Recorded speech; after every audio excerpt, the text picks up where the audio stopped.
If you were to press a single sheet of paper against a stone wall and find that it would not slide into the seam, what would that tell you? Now imagine that wall is not a garden boundary, not a cathedral facade carved with modern steel, but a structure weighing 6 million tons. Imagine that its stones, some weighing several tons each, meet along joints so fine that the gap averages roughly 0.5 millimeter, about the thickness of a fingernail, about the thickness of ordinary paper. The measurable engineering fact is this: sections of the Great Pyramid of Giza were constructed with stone joints averaging approximately 0.5 millimeters in thickness. And the assumed technological capability of the builders includes copper chisels, stone pounders, wooden sledges, rope, sighting rods, and human muscle. That is the contradiction. To state it plainly, how does a civilization equipped, as far as the archaeological record shows, with relatively soft metal tools and manual alignment techniques achieve millimetric tolerances across acres of stone surface and millions of tons of mass? In the late 19th century, a meticulous British surveyor named Sir William Matthew Flinders Petrie approached the pyramid not as a romantic, but as an engineer. He brought calipers, measuring rods, patience. He did not look for hidden chambers. He measured faces, angles, deviations, and joints. What he found unsettled assumptions. The outer casing stones, the fine white Tura limestone that once sheathed the pyramid, were not roughly stacked. They were dressed and fitted with extraordinary precision. Petrie recorded joints averaging roughly 1/50th of an inch, about 0.5 millimeter. In some places, the stones met so closely that a thin blade or slip of paper could barely be inserted. The surfaces themselves were planed so flat that adjacent blocks bore evenly against one another without visible rocking or stress concentration. Consider what that means mechanically. When two stone blocks meet along a perfectly planar surface, their contact stress distributes uniformly. There are no high pressure points, no uneven bearing. The load flows smoothly downward through the mass. In structural terms, this is optimal compressive transfer. It is the difference between a wobbling stack and a monolithic body. The Great Pyramid contains approximately 2.3 million blocks. Not all are finished to casing precision, of course. The inner core stones are rougher. But the casing, the visible skin of the structure, required consistency across thousands of joints. Each block had to be cut, transported, placed, adjusted, and seated against its neighbor so that cumulative error did not amplify across 230 meters of base length. Even a 1 millimeter deviation repeated across hundreds of blocks would produce visible warping. Yet the pyramid's base remains level within a few centimeters across its entire footprint. The alignment to true north deviates by mere fractions of a degree. These are not decorative accidents, they are measurable outcomes. Now imagine attempting this task with copper chisels. Copper, though workable, is soft. It deforms quickly when used against limestone, and especially against granite. It must be resharpened repeatedly. Dolerite pounders, hard stone balls used to rough out blocks, can shape surfaces, yes, but achieving a continuous planar face within 0.5 millimeter tolerance across a meter-wide block requires iterative testing, recutting, abrasion, and careful seating. Modern stonemasons use hardened steel, diamond-tipped saws, precision straight edges, laser levels. They dry fit blocks repeatedly, shaving microns away where resistance is felt. Even today, achieving consistent sub-millimeter tolerances in large architectural stone is labor-intensive and expensive. Yet here we have a Bronze Age society, in the 3rd millennium BCE, producing joints that rival precision masonry in certain contexts. One might argue that only the visible exterior required such care, that this was aesthetic, a statement of royal perfection. But aesthetics do not explain mechanical continuity across vertical load paths. A casing stone that bears improperly against its neighbor introduces stress risers. Over time, under 6 million tons of compressive load, small irregularities magnify. The pyramid does not slump. It does not bulge outward catastrophically. It has settled, yes, but its geometry endures. There is another layer to this precision. The faces of adjacent casing stones were not simply flat, they were angled with subtle inward slopes to conform to the pyramid's overall geometry. This required foreknowledge of global form while executing local fits. Each stone was both an individual component and part of a grand geometric system. Think of the compounding variables: quarrying variation in limestone density, transport abrasion, thermal expansion in desert conditions, slight foundation irregularities, human fatigue, tool wear. Every one of these factors introduces potential deviation. In large-scale construction, tolerances accumulate. Engineers today calculate permissible error budgets to prevent drift beyond acceptable limits. Where, in our model of Old Kingdom Egypt, do we place the tolerance budget? The contradiction is not mystical. It is not an appeal to lost civilizations or impossible machines. It is arithmetic and material science. A half-millimeter joint over thousands of placements implies repeatable measurement standards, quality control, surface finishing techniques, and placement verification methods that must be accounted for. Did they use straight edges of surprising accuracy? Abrasive sands as lapping compounds to grind surfaces into conformity? Iterative trial fitting with incremental correction? Almost certainly some combination of these. But the scale remains staggering. Let us slow this further. A single casing block might weigh 2 to 15 tons. To adjust its fit by even a millimeter after placement would require lifting or levering that mass, removing it, abrading contact surfaces, and reseating it. Repeating this process hundreds of times across a facade demands coordination and patience at a scale we rarely attribute to ancient labor forces described too casually as primitive. Primitive tools can produce refined outcomes given enough time and organization, that is true. But the measurable fact still stands. Sub-millimeter joints across monumental stonework are rare even in later historical periods, equipped with iron and steel.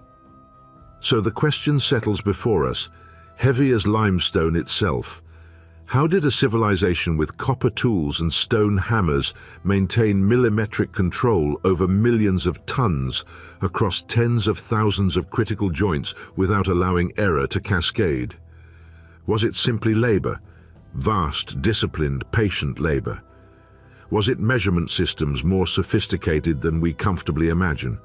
Was it an engineering culture that understood, intuitively or empirically, the physics of compressive structures? The stones do not speak, they do not speculate, they present surfaces, flat, tight, exacting. And when a sheet of paper refuses to pass between them, it does not whisper myth. It poses a measurable question. Before we reach for extraordinary explanations, we must begin with the ordinary. The conventional archaeological model of pyramid construction is neither mystical nor speculative. It is grounded in excavated tools, quarry marks, tomb reliefs, and experimental reconstruction. The builders of the Great Pyramid are understood to have worked with copper chisels, wooden mallets, dolerite hammerstones, stone pounders, rope made of flax, wooden sledges, simple sighting rods, plumb bobs, and ramps constructed of mud brick and limestone chips. Manpower in the tens of thousands. Organization at a national scale. Copper was the cutting edge of the age. It is soft by modern standards, yet capable of shaping limestone effectively when repeatedly sharpened. Dolerite, a hard, dense igneous stone, served as a pounding tool for rough shaping blocks at the quarry. Workers would strike protrusions, fracture high spots, and gradually reduce a rough mass into a more regular form. Abrasive sand could then be applied between surfaces to grind them flatter. This is the toolkit we believe produced joints averaging roughly 0.5 millimeter in the casing stones of the Great Pyramid. There is no need to exaggerate their capability. Copper chisels do cut limestone. Experimental archaeology has demonstrated this repeatedly. Modern researchers, using replicas of ancient tools, have shaped blocks successfully. Limestone from the Giza Plateau is relatively soft, ranking around 3 on the Mohs hardness scale. Copper, though softer than iron, can bite into it when properly maintained. A team of laborers, rotating chisels and rehardening edges through hammering, can achieve surprisingly smooth surfaces. But smooth is not the same as precise. In experimental settings, producing a flat limestone face with copper chisels and abrasion is entirely feasible. Producing 2 independent faces that meet across their full area with a gap of roughly 0.5 millimeters is another matter. To understand the difficulty, consider what half a millimeter represents in stonework. It is not simply a thin line. It is the cumulative result of dozens of micro-variations. Chisel strikes that bite slightly too deep, grains that fracture irregularly, minute angular deviations in the artisan's wrist, tool wear that subtly alters cutting geometry. Every action introduces noise into the system. Now scale this. A single casing block might present a face 1 to 2 meters wide. Achieving planarity across that surface within half a millimeter tolerance requires controlling deviation to less than 1 part in 2000. Even with modern straight edges and feeler gauges, such control demands patience. Experimental archaeologists working with copper tools report that while achieving flatness within a few millimeters is realistic, pushing below 1 millimeter requires intensive abrasion and constant checking against reference surfaces. The process slows dramatically as tolerance tightens. The final increments of refinement consume disproportionate time. This is true in any precision craft. The first 95% of refinement may proceed briskly. The last 5% consumes the majority of labor. Imagine standing at the Giza Plateau, copper chisel in hand. Before you lies a limestone block weighing several tons. You are tasked not merely with shaping it, but with ensuring that when it meets its neighbor, no visible gap remains. No rocking, no twist. And you must do this not once, but thousands of times, across a facade that will climb to over 100 meters in height. Each block is quarried separately. Each surface is shaped independently. There is no factory line with interchangeable components. The stone you cut must fit a specific neighbor, whose face is also being shaped by another team. Without precision reference systems, cumulative error looms like a silent adversary. Ramps and sledges introduce additional variables. Transporting a block over uneven ground abrades edges. Slight impacts chip corners. Once at the construction site, the block must be hoisted or levered into place. Even a minor misalignment during seating could bruise a finished surface. And yet surviving casing stones suggest that after placement, the outer faces were finished flush, producing continuous planes that once reflected sunlight with mirror-like brightness. The seams between stones were so tight that mortar, where present, was thinner than modern construction adhesive layers.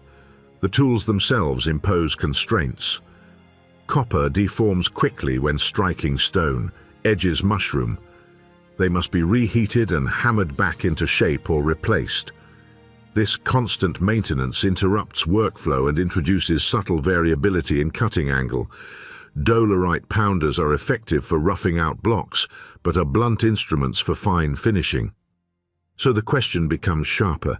If the tools limit precision, and if achieving half-millimeter tolerances is labor-intensive even today, how was such uniformity sustained across thousands of placements without industrial metrology? One proposed answer is repetition and apprenticeship. An experienced stoneworker develops tactile sensitivity. He feels high spots. He listens to the tone of contact when 2 stones are tapped together. He applies abrasive sand and moves blocks in small arcs to grind them into conformity. Over time, surfaces mate more closely. This technique, a form of lapping, can indeed produce remarkably tight fits. It is used in traditional stone masonry and even in high-precision engineering components. But lapping requires reference surfaces and repeated trial fitting. It demands lifting heavy blocks multiple times, correcting, reseating, correcting again. Is that plausible at scale? Let us consider throughput. If the Great Pyramid was completed in roughly 2 decades, The average rate of block placement would need to approach one every few minutes during peak activity. Not all blocks required casing-level precision, of course. The inner core was more forgiving. But the outer courses, especially near the base, demanded consistency visible across long horizontal lines. To maintain half-millimeter joints along those lines, the margin for error must have been ruthlessly controlled. And here lies the emerging tension. None of the individual techniques are impossible. Copper cuts limestone, abrasives polish surfaces, skilled hands learn precision, ramps move weight, organization coordinates labor. But when combined into a single integrated system, cutting, transporting, finishing, aligning, and seating thousands of massive stones to sub-millimeter tolerances, the model strains, not breaks, strains. Picture it clearly. A copper chisel ringing against limestone under the desert sun. Dolerite pounders thudding rhythmically, teams hauling sledges over lubricated tracks, supervisors sighting along edges with wooden rods, dust in the air, sweat, noise. Now overlay a requirement. Every visible joint must average about half the thickness of a credit card. Not once, not in a ceremonial chamber alone, but repeatedly. Is it plausible that disciplined labor, guided by practical geometry and relentless iteration, achieved this? Or does the measurable precision suggest a level of metrological control and quality assurance we have not fully reconstructed? The stones do not care about our expectations. They preserve their tolerances silently. And as we stand between copper and limestone, the question lingers, neither answered nor dismissed. Could tools this simple, in hands this determined, truly account for precision this exacting? Now, we are getting into the details of a test. Before it, do make sure to subscribe to our channel. There's a deceptively simple test used by modern stonemasons. No lasers, no digital gauges, just a sheet of paper. When two dressed stones are brought together, the mason attempts to slide the paper into the joint. If it passes freely, there is visible clearance. If it snags or refuses entry, the surfaces are bearing closely.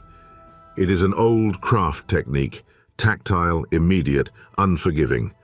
Paper becomes a feeler gauge. Standard office paper is roughly 0.1 millimeters thick. A business card may approach 0.3. Stack a few sheets together and you approach half a millimeter. At that point, you are testing tolerances that many historic masonry traditions never attempted to achieve. In most pre-modern stone architecture, medieval cathedrals, Roman walls, fortifications across Europe and Asia, joint tolerances were measured in millimeters to centimeters. Mortar filled the irregularities. Gaps were expected. Stone blocks were squared sufficiently for stability, but micro-precision was unnecessary because compressive mass, not contact perfection, carried the load. This is not a criticism, it is engineering logic. When mortar exists, the joint can absorb discrepancy. When tolerances widen to a centimeter or more, construction accelerates. A cathedral wall may rise swiftly, knowing that lime mortar will cure and distribute stresses over time. The Great Pyramid's outer casing was different. 19th century surveyor Sir Flinders Petrie documented joints so fine that even thin slips of material struggled to penetrate.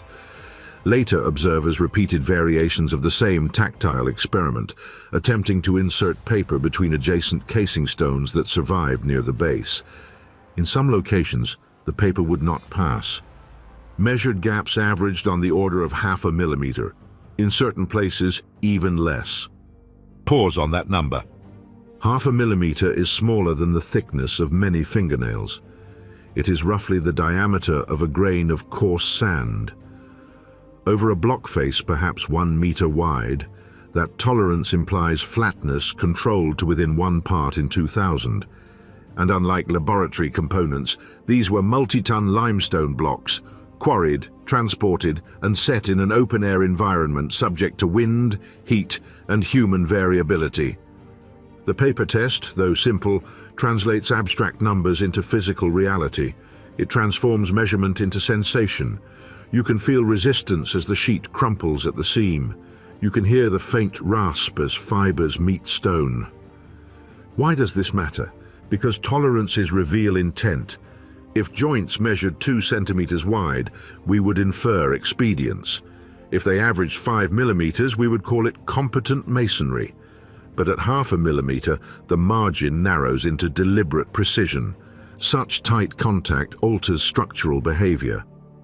With minimal gap, compressive forces transfer directly from block to block, with little reliance on filler material. There is reduced opportunity for differential settlement between adjacent stones. The facade behaves more like a continuous shell than a stack of discrete units. And yet, achieving this precision demands labor beyond what decorative necessity alone would justify. Here the tension sharpens. Most historic monumental masonry did not require, nor attempt, sub-millimeter joints. The Colosseum in Rome, Gothic cathedrals in France, fortresses in Britain, their tolerances are visibly larger. Their stability derives from mass and mortar, not seam perfection. So when we observe 0.5 millimeter joints at Giza, we must ask, was this purely aesthetic refinement meant to produce a luminous mirror-like surface? Or was there an engineering rationale, a structural logic that favored tight seams? The paper test is humble, but it is unforgiving. It forces us to confront the measurable fact directly. You cannot romanticize a sheet of paper that will not slide into stone. You cannot dismiss it as legend when the resistance is tactile. And so the question becomes heavier. If most ancient masonry tolerances are measured in centimeters, and this one is measured in fractions of a millimeter, what does that difference imply about the processes behind it? What standard of measurement guided the hands that shaped those blocks? What system ensured that, course after course, seam after seam, error did not accumulate beyond the thickness of paper? The gap is small, the implications are not. Let us now leave the seam and enter the physics. Stone expands when heated. It contracts when cooled. This is not theory. It is a measurable property described by the coefficient of thermal expansion. For typical limestone, that coefficient is approximately 5 times 10 to the power of -6 per degree Celsius. That number appears trivial. It is anything but. The Giza Plateau experiences temperature swings that can move from roughly -5 degrees Celsius before dawn in winter to +45 degrees Celsius under peak summer sun. A 50-degree swing is not unusual across seasonal extremes. Even daily fluctuations of 20 to 30 degrees are common in desert environments. Let us take the conservative seasonal range, 50 degrees Celsius. Thermal expansion follows a simple relationship. Change in length equals original length times coefficient times temperature change. Imagine a casing stone 1 meter long. The result of the mathematical calculation is 0.00025 meters. That is 0.25 millimeters, a quarter of a millimeter of expansion in a single meter-long block. Now extend that across 10 meters of aligned casing stones. The cumulative expansion approaches 2.5 millimeters, across 100 meters, 25 millimeters, and the pyramid's base spans roughly 230 meters. In continuous materials, such expansion distributes evenly. But the pyramid is not a single cast body. It is an assembly of discrete blocks. In modern structural engineering, when large exterior stone surfaces are constructed, expansion joints are intentionally introduced. These joints are visible gaps, sometimes centimeters wide, designed to accommodate thermal movement. Without them, materials can buckle, crack, or induce stress concentrations. Steel bridges breathe with temperature. Concrete highways are segmented. Glass curtain walls float in flexible frames. Large joints are not aesthetic compromises. They are functional allowances for physics. And yet, the outer casing of the Great Pyramid was built with joints averaging roughly 0.5 millimeter. 0.5 millimeter is not much larger than the 0.25 millimeters of seasonal expansion a single 1 meter block might experience. Which raises a structural question. If adjacent stones both expand outward toward each other under heat, where does that movement go? There are several possibilities. First, the expansion coefficient may vary slightly depending on limestone density and orientation. Second, much of the pyramid's mass is internal and insulated. Core temperatures may fluctuate less dramatically than surface readings suggest. Third, the pyramid's geometry, sloped faces rather than vertical walls, alters how expansion forces resolve under gravity. But even with these considerations, the engineering tension remains. When blocks are fitted with larger joints, minor expansion is absorbed by microgaps and mortar compression. When blocks are fitted nearly flush, thermal growth must translate into compressive stress at the interface. Compressive stress in stone is not inherently problematic. Limestone handles compression extremely well, far better than tension. The pyramid's entire structural philosophy is compressive. Weight presses downward, forces flow inward, the mass stabilizes itself. In this sense, tight joints could be advantageous. As temperature rises, blocks press more firmly into one another, increasing friction and locking the outer shell.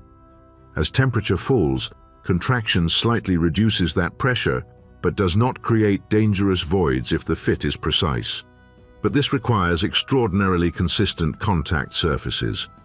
If even one block bears unevenly, contacting at a high point rather than across its full face, thermal expansion could amplify stress at that point, creating spalling or cracking over time. The fact that large-scale catastrophic cracking is not evident in the surviving casing stones suggests that load distribution was remarkably uniform. Now consider daily cycles. A 25 degrees Celsius swing from dawn to afternoon produces roughly 0.125 millimeters of expansion per meter.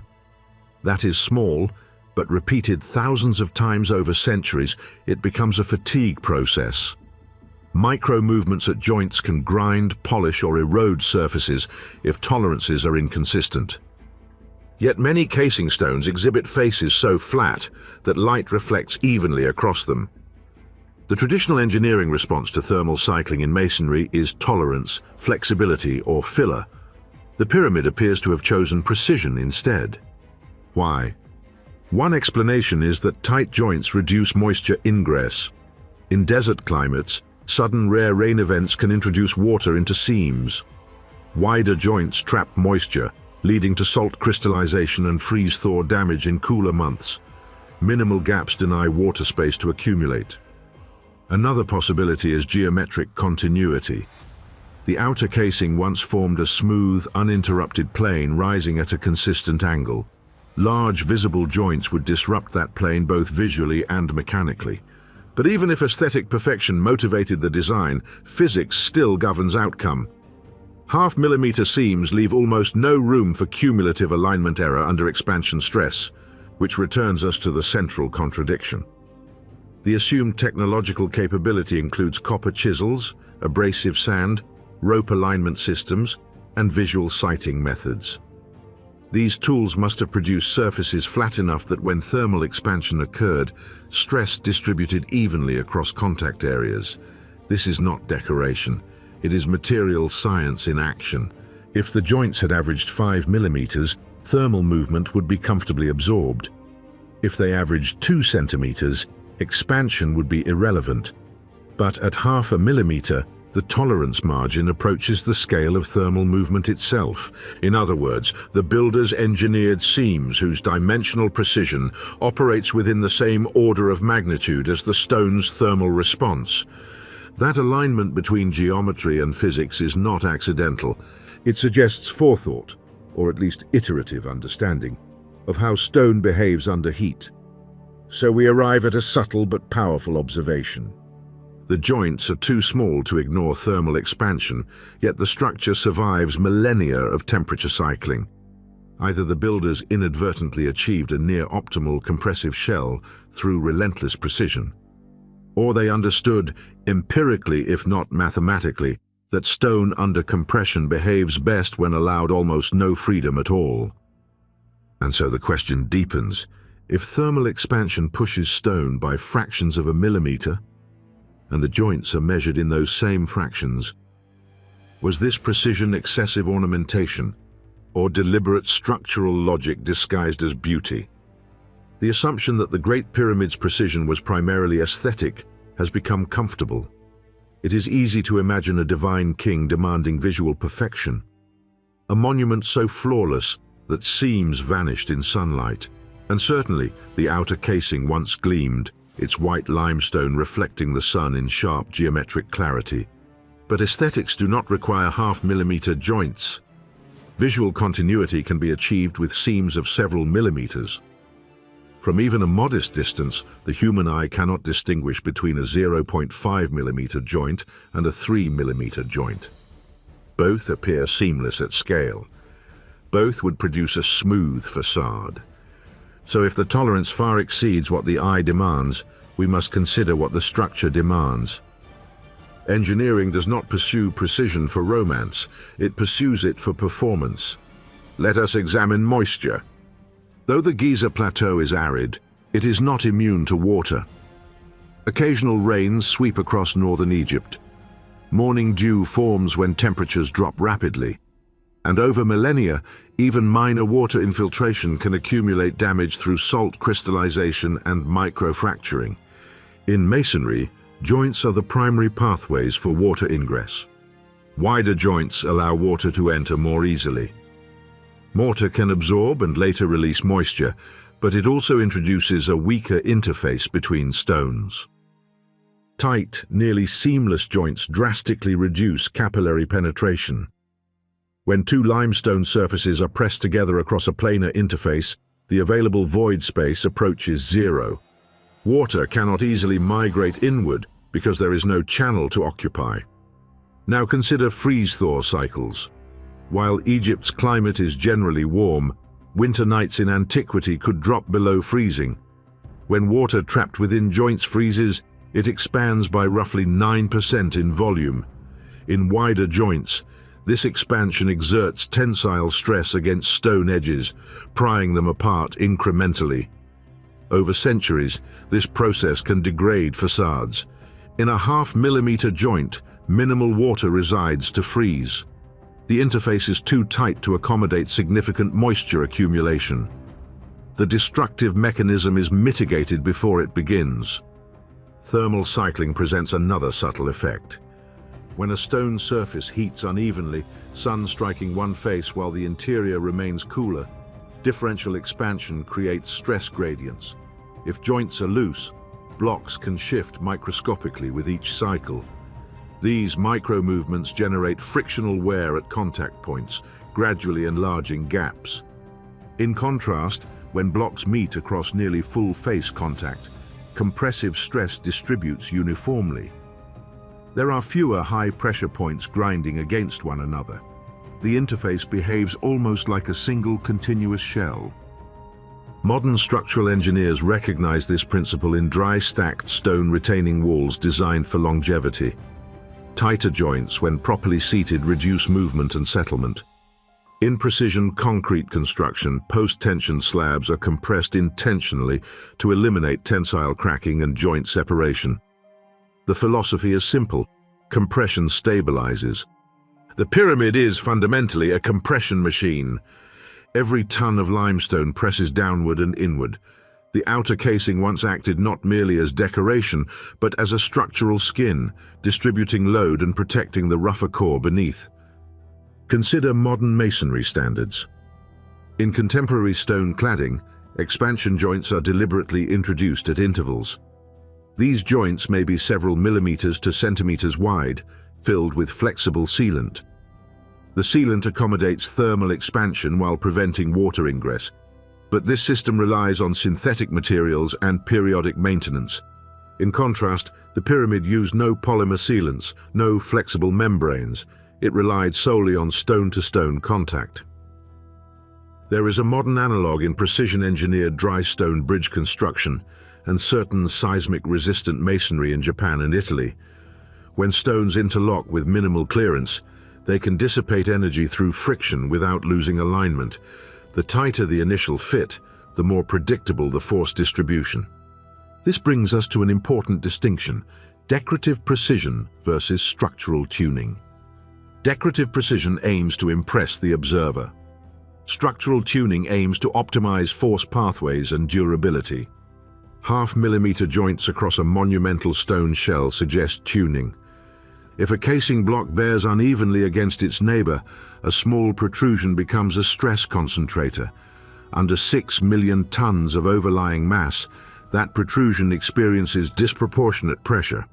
Over time, it may crush or spall, enlarging the joint and weakening adjacent support. But if the interface is uniformly flat, stress spreads across the entire contact area. Pressure per unit area decreases. The risk of localized failure diminishes.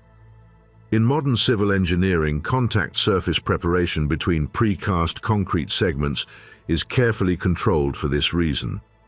Bridge segments, tunnel linings, and high-load bearing pads are machined or ground to tight tolerances to ensure even load transfer.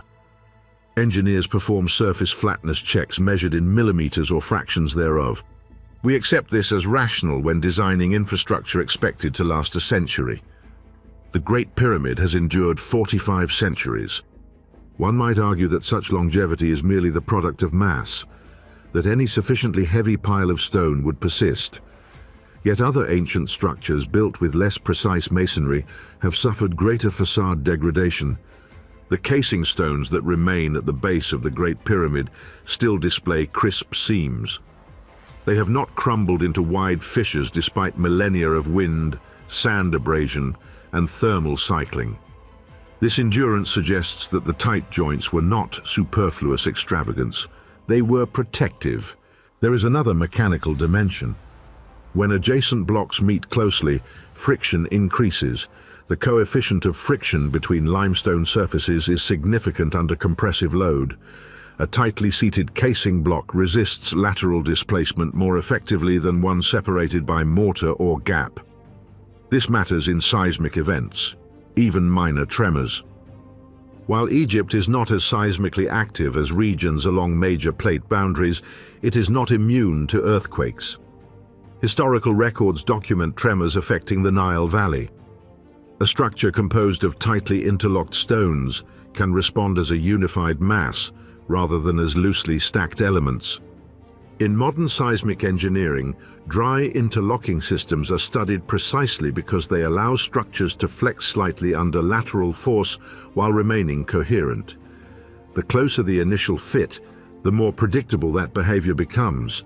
So we return to the question that now feels less rhetorical. If the half-millimeter joints were merely aesthetic, they represent an extraordinary expenditure of labor for visual effect alone. But if they were structural, minimizing moisture ingress, reducing freeze-thaw damage, stabilizing thermal cycling response, optimizing compressive load transfer, enhancing frictional cohesion, then they represent engineering foresight.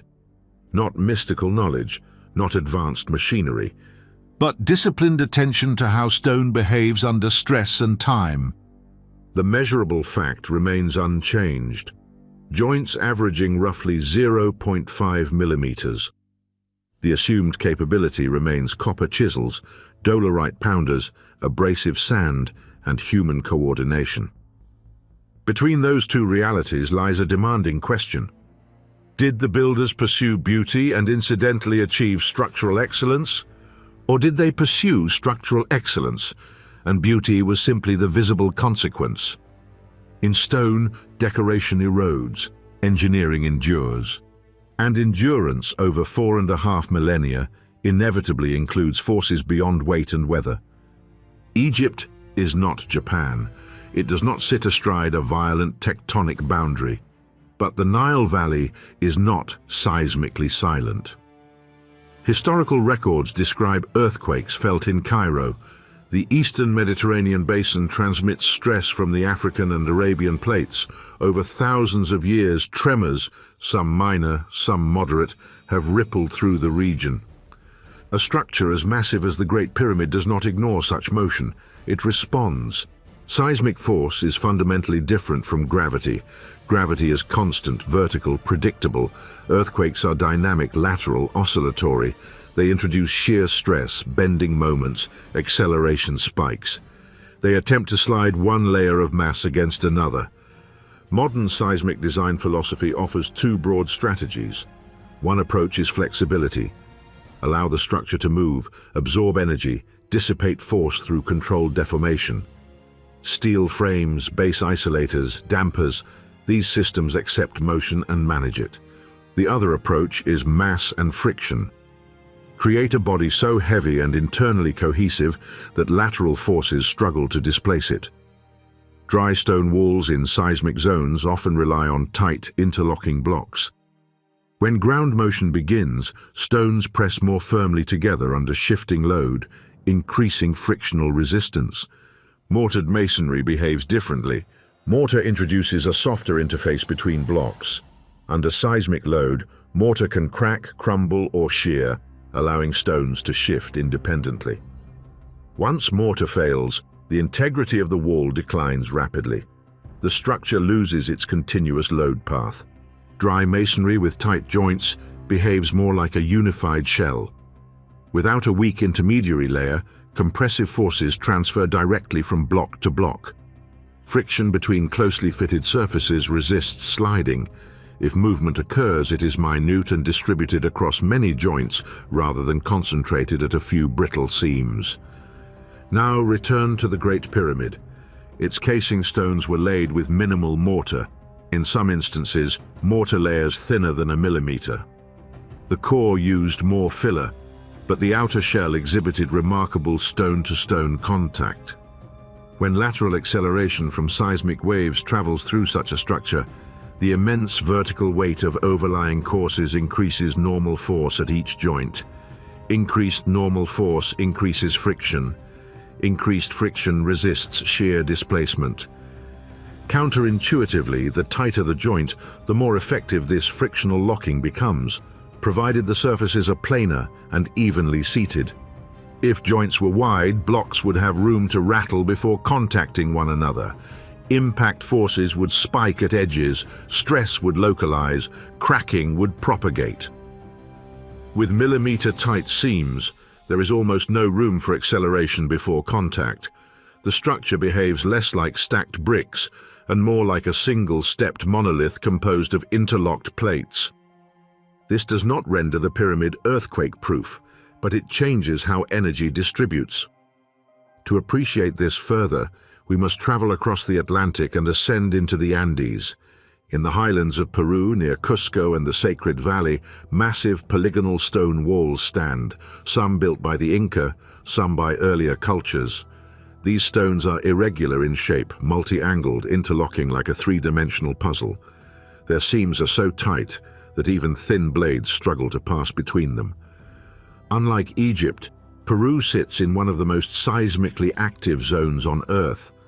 The Nazca Plate subducts beneath the South American plate, generating powerful earthquakes. And yet, many polygonal walls have survived repeated tremors that destroyed later colonial masonry built with mortar and rectangular blocks. Why? Because the stones are not merely stacked. They are keyed into one another. Their faces are shaped to maximize contact area.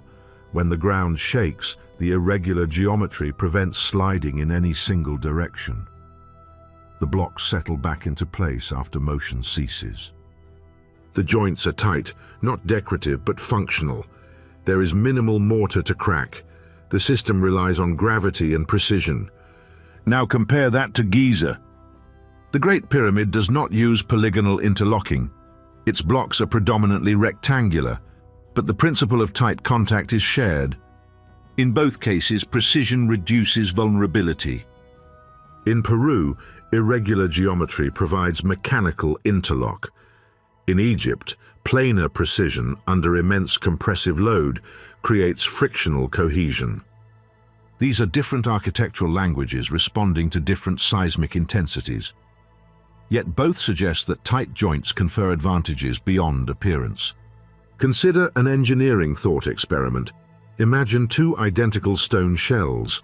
One is assembled with 5mm joints filled with mortar. The other is assembled with 0.5mm dry joints bearing directly on one another, subject both to a moderate lateral acceleration. In the mortared shell, micro-cracking begins at the weakest mortar seams. Once cracks form, stiffness reduces locally, amplifying movement elsewhere. In the dry, tightly fitted shell, there is no brittle intermediary. The blocks remain pressed together. Movement distributes across many interfaces as microscopic slip, resisted by friction. Which structure better preserves alignment over centuries of intermittent shaking? Modern engineers studying unreinforced masonry in seismic zones often find that dry interlocking systems outperform poorly bonded mortared ones when properly executed. The key phrase is properly executed. Tight joints only confer benefit if surfaces are accurately shaped. If contact is uneven, stress concentrations develop and failure initiates.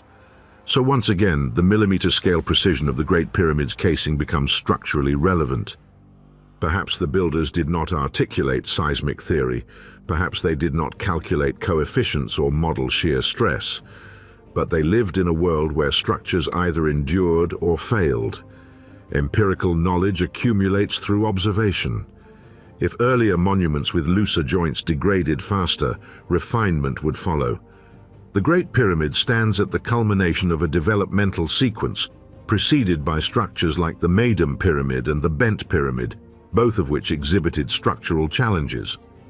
Evolution in design often encodes lessons learned, so we must ask ourselves, were the millimeter-tight seams of Giza merely the final flourish of royal vanity? Or were they the quiet resolution of generations of structural experimentation? An optimization of contact, compression, and friction that incidentally produced beauty?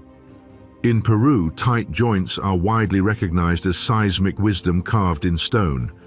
At Giza, we are slower to grant the same possibility. Yet physics does not discriminate by continent. It responds only to contact, mass, and motion. And the stones, whether in the Andes or on the Nile, answer to the same laws. What are your thoughts about this? Share in the comments section.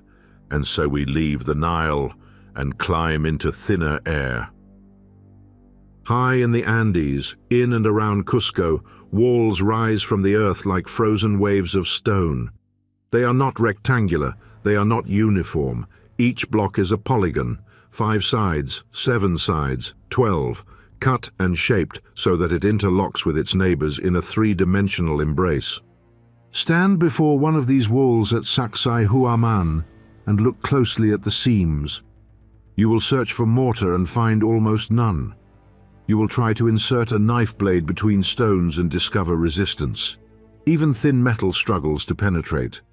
The joints curve and angle unpredictably, yet meet with astonishing intimacy. These stones weigh not 2 tons, but sometimes 50. Some exceed 100 tons. They are lifted and seated without cranes, without steel reinforcement, without modern survey equipment. And Peru trembles. The Andean region lies along one of the most seismically active zones on Earth. Earthquakes here are not theoretical. They are frequent, sometimes devastating. Colonial-era buildings constructed with European mortar-based masonry have repeatedly collapsed under seismic stress, yet many of the polygonal Inca walls beneath them remain standing. The reason is not mystical, it is geometric. In conventional rectangular masonry, blocks stack in vertical courses, joints align horizontally and vertically. Under lateral acceleration, shear stress concentrates along these planar seams. If mortar fails, sliding occurs along predictable lines. Polygonal masonry breaks that predictability. Each stone at Sacsayhuaman or in Cusco's ancient streets is shaped so that its faces meet neighbors at varying angles. No continuous vertical seam runs unbroken for meters. Instead, force must navigate a labyrinth of interlocking contacts. When an earthquake strikes, lateral energy attempts to displace the wall, but the stones are keyed together in 3 dimensions. To move one block outward requires lifting or shifting several others simultaneously. The mass of each block presses downward under gravity, increasing friction at contact surfaces. This is not merely tight fitting, it is volumetric interlock. The blocks are shaped not only along their visible faces, but on concealed surfaces as well. Protrusions and recesses extend inward. Some stones taper slightly, wider at the top than the bottom, so that once seated they cannot slide outward without first rising, an action resisted by their own immense weight. The joints are not flat planes alone, they are contoured landscapes. Now consider the role of precision. If these polygonal stones were loosely fitted, the interlock would fail. Gaps would allow motion before contact. Edges would chip under repeated impact. The system depends on close tolerances, not necessarily uniform millimetric flatness, but intimate contact across complex surfaces. In many cases, the seams are so precise that paper cannot pass through them either. The engineering frame expands here. In Peru, tight joints and interlocking geometry are widely accepted as seismic strategies. Scholars describe the walls as anti-seismic because they accommodate ground motion by allowing micro-adjustments without catastrophic collapse. Stones may shift imperceptibly during a quake, then settle back into place when motion ceases. No mortar cracks, no brittle layer fractures. Energy dissipates through friction and geometry. Now return in your mind to Giza. The Great Pyramid does not employ polygonal blocks in its casing. It relies on largely rectangular stones arranged in horizontal courses, yet its joints are comparably tight. Its mass is vastly greater. Its geometry slopes inward, forming a stepped pyramid beneath the lost smooth casing. Where Peru counters seismic force through geometric interlock, Egypt counters it through compressive mass and frictional cohesion. Different solutions, same physics. Imagine lateral acceleration striking the base of the Great Pyramid. The lower courses attempt to shift, but each block is pressed by thousands of tons from above. The tighter the joints, the greater the normal force at each interface. The greater the normal force, the greater the friction resisting slip. If the seams were wider, blocks could rattle before contacting. If mortar filled the gaps, cracking would localize stress. But tight, dry joints under immense compression create resistance that scales with weight. Peru demonstrates that precision fitting can outperform mortared masonry under seismic stress. Giza demonstrates that precision under compression can preserve alignment for millennia. Both cultures shaped stone with tools far removed from modern steel and diamond. Both achieved fits that challenge assumptions about manual capability. Both responded consciously or empirically to the behavior of stone under motion. There is another subtle similarity. In Cusco, colonial builders erected Spanish churches atop Inca foundations. When earthquakes struck, the upper structures crumbled while the lower polygonal walls endured. Observers noted the pattern. It became evidence that the earlier builders understood something about stability that their successors did not fully replicate. At Giza, later pyramids, though impressive, did not always achieve the same casing precision. Some eroded more quickly, some collapsed internally. Was this decline in precision accidental, or did the Great Pyramid represent a peak of structural refinement informed by experimentation with earlier designs? The Andes teach us that tight joints can be an adaptive response to seismic reality. They also show that irregular geometry is not necessary if friction and compression suffice, but precision is common to both. So the engineering frame widens beyond Egypt. We are not confronting an isolated anomaly. We are examining a recurring principle. When stone blocks are fitted with extraordinary care, long-term resilience improves, and that returns us to our central tension. In Peru, seismic necessity makes precision understandable. In Egypt, where seismic risk is lower, why pursue similar tightness? Was it over-engineering? Was it cultural perfectionism? Or was it a deeper empirical lesson about how stone endures, whether under earthquake, thermal cycling, moisture, or simple gravity? The Andes whisper one answer. Precision is not vanity. It is insurance carved into rock. And yet the expression of that precision takes radically different forms, depending on the demands of the environment. High in the Andes, at Cusco, the polygonal walls speak a language of angles and interlocks. Each stone is irregular, each seam unique. The eye cannot follow a straight line for long without encountering a kink, a shift, a turn in the rock. Yet the wall as a whole rises with the certainty of permanence. It is irregular, yes, but cohesive. Its mass adapts to the ground's subtle tremors. Seismic energy passes through, dissipating along jagged interfaces and frictional contact. Here, irregularity is not disorder, it is functional. Every twist in the polygon, every wedge of stone, is a strategy to absorb lateral motion. The building is alive to the forces it must endure. Now, travel across the oceans, down from the mountains to the sun-baked desert of northern Egypt. The Great Pyramid sits upon the Giza Plateau. Its casing was once a uniform plain of white Tura limestone, blocks cut to near-perfect rectangles. The joints are so tight that a slip of paper cannot penetrate. Faces align to form planes so flat they reflect sunlight like a polished mirror. There is rhythm, regularity, and repetition across thousands of blocks. Unlike the Andes, the pyramid relies on planar order, large surface continuity, and immense compressive load. Here, precision is not in the angles of individual stones, but in their collective alignment over vast distances. Each block becomes both a component and a segment of a geometric whole. The comparison is striking. Peru's walls are sculptural, irregular, interlocked like the teeth of a gear, each unique and responsive to local irregularities. Egypt's casing stones are almost surgical, cut to form a continuous surface with a uniformity that can be measured and verified across meters. Polygonal versus rectangular, irregular versus ordered, local adaptation versus overarching geometry. In Peru, irregularity is functional. Earthquakes test the walls, they do not topple. Irregular shapes prevent sliding along planar seams. Lateral forces encounter multiple obstructions. Friction distributes in complex vectors, each block resisting displacement not through mass alone, but through geometric interaction. The wall bends minutely under stress, then returns to its original alignment. The system thrives on flexibility.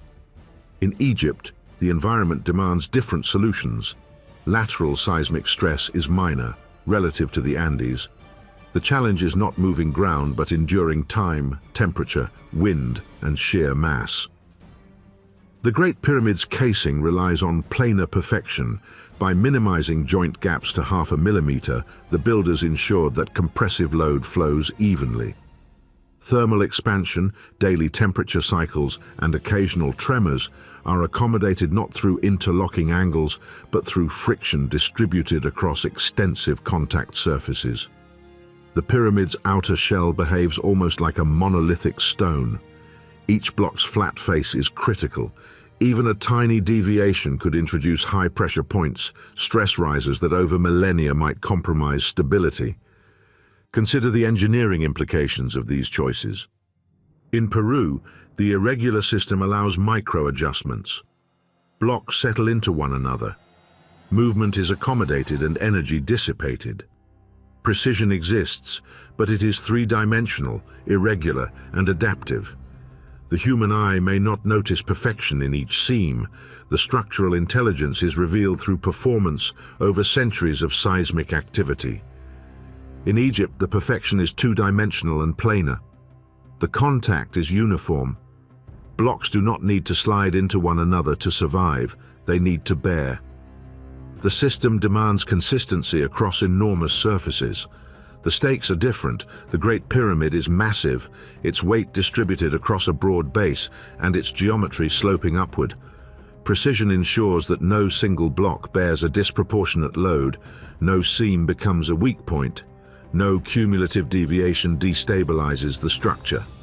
Both systems achieve extraordinary durability. Both reveal empirical understanding of material behavior. Yet they do so through contrasting strategies. One embraces irregularity as a mechanism of flexibility. The other embraces uniformity as a mechanism of stability. One is reactive. The wall adjusts to the environment. The other is preemptive. the structure resists environmental forces through calculated perfection. Now consider the scale. In Cusco, walls may rise 10 meters or 20, built block by block with massive stones, yet each wall remains relatively narrow. The surfaces are uneven but intimately connected. In Giza, the pyramid rises 140 meters, once capped by reflective limestone casing across 230-meter-wide bases. The requirement for uniform load distribution across enormous areas magnifies the importance of millimeter-scale precision. One misaligned block near the base could distort alignment over tens of meters above. The tolerance for error shrinks as the structure grows. There is also the role of geometry itself. Polygonal walls in Peru rely on angular interlock. Each stone is slightly different, designed to fit only in one specific location. Misplacement is prevented by shape alone. In Egypt, rectangular blocks repeat. Orientation is consistent. The system depends less on individual uniqueness and more on aggregate alignment. The Great Pyramid's architecture is modular, yet the precision in cutting ensures that repetition does not propagate error. We see then that the tightness of the Giza joints is not merely aesthetic, but a requirement of scale and load. Peru's polygonal masonry demonstrates how interlocking geometry counters lateral forces. Giza demonstrates how planar precision counters the compounding effects of mass, thermal cycling, and minor seismic activity. Both reveal sophistication. Both defy assumptions that pre-industrial societies could not achieve extraordinary results with simple tools. And yet, the contrast is dramatic. Peru whispers in irregular polygons, adaptive and flexible, a dance with motion. Giza speaks in rectilinear precision, static and absolute, a dialogue with weight and time. Each approach answers a different question. One asks, how do you survive the ground moving beneath you? The other asks, how do you endure millennia under immovable gravity while preserving geometric perfection? The lesson is subtle. Precision is not a single metric. It is context-dependent. The Andes and the Nile do not compete, they complement. Both confirm that human ingenuity, observation, and skill can shape stone with extraordinary accuracy. But the form of that accuracy emerges from environmental necessity, structural logic, and the physical behavior of the materials themselves. As we step back from Cusco to Giza, the eye traces a common thread. Whether through interlocking polygons or perfectly flat casing, the builders understood something fundamental about stone, its capacity to bear, to resist, to endure. And in both cases, the structures invite the same question. How, with relatively simple tools, did they achieve such reliable precision? The answer is not mystical, it is measurable, and it is waiting to be unpacked, layer by layer, course by course, millimeter by millimeter. So, stay with us by subscribing to our channel. The structures of the Andes and the deserts of Giza reveal a common principle. Precision is not decorative, it is functional. Yet to fully grasp the magnitude of ancient achievement, we must turn to the present, to the tools and techniques of modern engineering.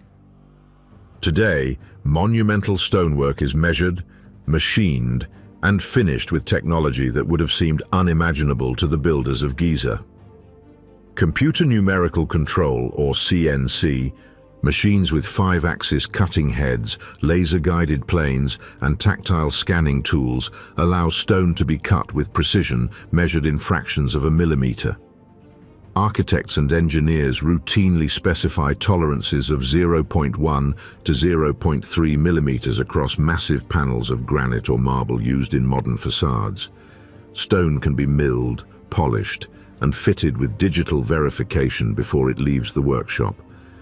Laser scanning provides an immediate, comprehensive picture of a block's geometry. Every face can be captured in 3 dimensions. Digital models allow software to calculate alignment, flatness, and contact area before a single chisel strikes. 5-axis heads rotate and tilt a cutting bit along multiple axes simultaneously, accommodating complex angles and undercuts that would have required human intuition centuries ago. Repetition across multiple blocks ensures uniformity, almost eliminating human error. It is astonishing to compare these capabilities to what survives at Giza.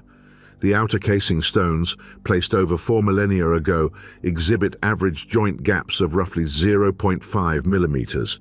That is half the width of a credit card. It is a precision often cited as robotic by modern engineers.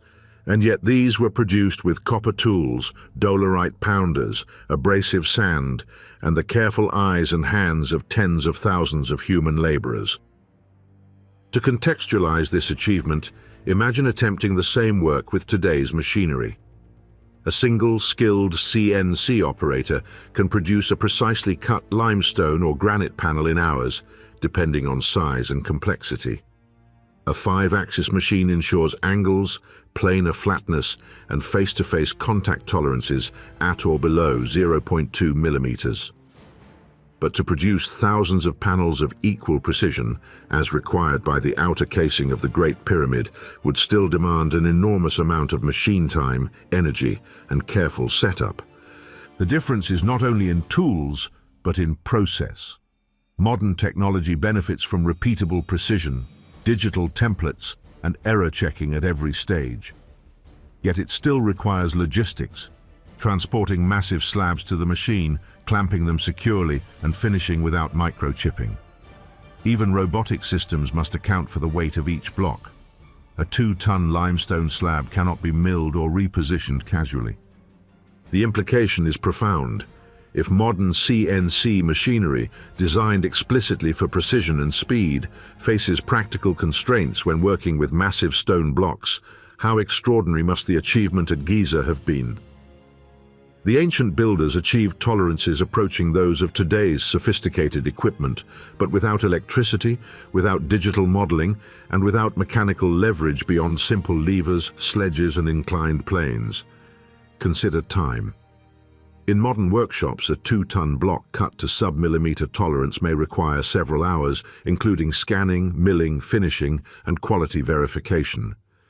Multiply that by the tens of thousands of casing stones in the Great Pyramid, and the cumulative labor requirement is staggering, even with machines. For humans working with copper chisels and abrasives, the labor scales exponentially. Each incremental reduction in tolerance consumes disproportionate effort. Flattening a surface within a millimeter is achievable. Flattening to half a millimeter over a 1-meter face is exceptionally time-consuming. Multiply that across thousands of stones, and we begin to glimpse the scale of coordination, patience, and quality control involved. This comparison underscores a measurable engineering fact. The precision of the pyramid's casing stones lies within the capabilities of modern technology, yet it was achieved thousands of years earlier with comparatively rudimentary tools. The gap between assumed technological capability and measurable outcome is not trivial. It is quantifiable. It also invites reflection on process control. Today, we rely on digital verification to ensure each panel meets specification. At Giza, the builders had no such tools. Yet somehow, systematic consistency was maintained over an entire facade. One plausible method is the use of master blocks and templates, reference stones used repeatedly to verify flatness and joint gaps. Another is the cumulative effect of skilled artisans checking each other's work, ensuring errors did not propagate. Each block was likely trial-fitted, adjusted, and polished in situ. Even the paper test described in earlier sections could have served as a primitive but effective quality check. Contrast this with modern practice. Automated systems reduce variability and accelerate production, but they are not immune to error. Machines require calibration, operators require skill, and even digital measurement cannot compensate for misalignment in transport or placement. Giza shows that humans, when operating at scale with disciplined processes and iterative checking, can achieve precision that seems at first robotic, yet emerges entirely from experience and observation. Modern stone fitting emphasizes both precision and repeatability. CNC machines ensure each panel conforms to a digital template, and deviations are corrected immediately. Engineers can calculate load distribution, expansion effects, and long-term settlement with software, predicting structural performance before construction. At Giza, prediction was empirical. Builders observed how stone behaved under compression, how it responded to small adjustments, and how micro-variations affected assembly. It is a fundamentally different approach, yet the end result is comparable, so we confront the measurable contradiction directly. The Great Pyramid's outer casing, average joint gaps of 0.5 millimeters, rectangular stones, some weighing several tons, thousands of blocks placed over centuries, tools, copper, stone, rope, simple ramps, labor, human, coordinated, disciplined. Outcome, tolerances achievable today only with CNC machines, laser measurement, and industrial-scale infrastructure. Could modern robots do better? Almost certainly in theory. A factory could reproduce each block to tolerances below 0.1 millimeters, but consider scale and time. The production of tens of thousands of blocks, each over 2 tons, would still require months of concentrated, precise work. Logistics would dominate labor. Energy and machinery would dictate pace. And then consider placement. Even if each block were milled to perfection, aligning them over a 230-meter base, matching faces over hundreds of courses, and maintaining uniform joint width is no trivial task. Modern engineers still face practical limits imposed by weight, leverage, and environmental conditions.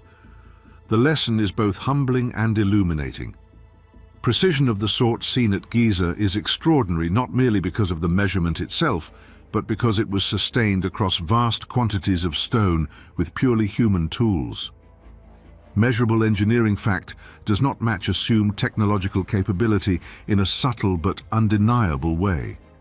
We can quantify it, test it, and compare it to modern standards. And yet, the ancient builders achieved it. It is one thing to marvel at a perfectly polished joint. It is another to comprehend that such perfection, repeated thousands of times across immense scales, represents an engineering feat comparable to the best technology of today. The stones invite us to measure, to calculate, and to confront the gap between expectation and reality. Giza's precision is no longer abstract. It is tangible. It is measurable. And when measured, it forces a profound question. Could humanity, with modern machines and centuries of accumulated knowledge, truly improve upon what was achieved millennia ago, or would we merely replicate a feat already mastered by hands guided by observation, discipline, and intuition? The answer is not merely technical, it is human. The modern quarry is a place of rhythm and repetition, where machinery hums and stone is shaped to exacting standards. A mason works methodically, measuring, cutting, polishing, and finally placing each block. The goal is clear: a seamless wall, edges so true that only the most careful eye could detect any irregularity. Here, the paper test becomes a tool of verification. A single sheet of standard paper is slid into the joint. It should pass with just enough resistance to signal a precise fit. Too loose, and the tolerance fails. Too tight, and the paper crumples, indicating overwork or misalignment. Observing this, the modern mason makes subtle adjustments, scraping here, polishing there, ensuring that each contact face is planar. Even with years of training, this level of precision is painstaking. Every block demands careful attention, repeated measurements, and iterative corrections. Despite power tools, laser levels, and digital templates, achieving uniform joint gaps under a millimeter is time-intensive. The modern team moves deliberately, aware that the tiniest deviation could compromise the wall's uniformity. Now consider the task Petrie undertook at the Great Pyramid more than a century ago. His surveys recorded casing stones with joints averaging roughly half a millimeter. He measured gaps using rudimentary tools, string lines, simple gauges, and his own trained eye. He noted repeatedly that paper could scarcely be inserted between many of the surviving stones. The measurement is simple to describe, but difficult to achieve. Planar faces, precise alignment, and uniform pressure across immense surfaces, all maintained over tens of thousands of massive blocks. Compare the two scenarios. In the modern quarry, every adjustment comes at a tangible cost. Labor hours accumulate rapidly as the mason adjusts minute variations. Equipment must be recalibrated. Stone dust and chips accumulate, representing material lost and time spent correcting error. Even with contemporary methods, maintaining sub-millimeter tolerance is both slow and expensive. The effort required to scale this from a single wall to thousands of blocks, each weighing several tons, would be immense. At Giza, by contrast, a similar level of precision was achieved without powered machinery. Copper chisels, dolerite hammers, abrasive sand, and human measurement sufficed. Every block had to be quarried, shaped, and set in alignment with thousands of others, producing cumulative accuracy that persisted for millennia. The labor required was enormous, yet it relied on human skill rather than technological infrastructure. The comparison is staggering. Today, with machines, we expend energy, resources, and time to achieve a level of precision that ancient builders accomplished with discipline, iteration, and empirical knowledge. The paper test makes this difference tangible. In a modern wall, a mason slides the paper and feels minute resistance, adjusting until the sheet sits just right. It is a slow, deliberate process, a dialogue between human perception and physical material. At Giza, Petrie found the same effect realized across enormous blocks, each several tons in weight, spread across a monumental surface. What took a day for a modern mason to verify might have required only the careful oversight of skilled artisans for the ancient builders, but repeated thousands of times. The scale transforms the task from meticulous craft to engineering marvel. Creating a measurable benchmark, one can assess difficulty in terms of labor intensity, time, and material efficiency. Modern masonry, despite mechanization, is limited by human oversight, equipment capacity, and the physical challenge of moving and manipulating large stone. Mistakes require rework, adding to cost. Each fraction of a millimeter of adjustment consumes disproportionately more effort. The ancient builders, working without these aids, had to maintain consistency across tens of thousands of stones. The result, as verified by the paper test, was a facade where the tolerance was consistently within half a millimeter, repeated over monumental scales. This juxtaposition reveals the profound skill involved. Modern tools grant efficiency, but the pyramid demonstrates that human measurement, disciplined repetition, and empirical understanding of material properties can rival the accuracy of contemporary methods. The paper test is more than a quaint anecdote. It is a measurable benchmark that allows direct comparison. It translates an abstract concept, sub-millimeter precision, into tactile reality, whether in the hands of a modern mason or on the ancient stones of Giza. The difficulty, time, and cost of achieving such precision today underscore the ingenuity of the ancient builders.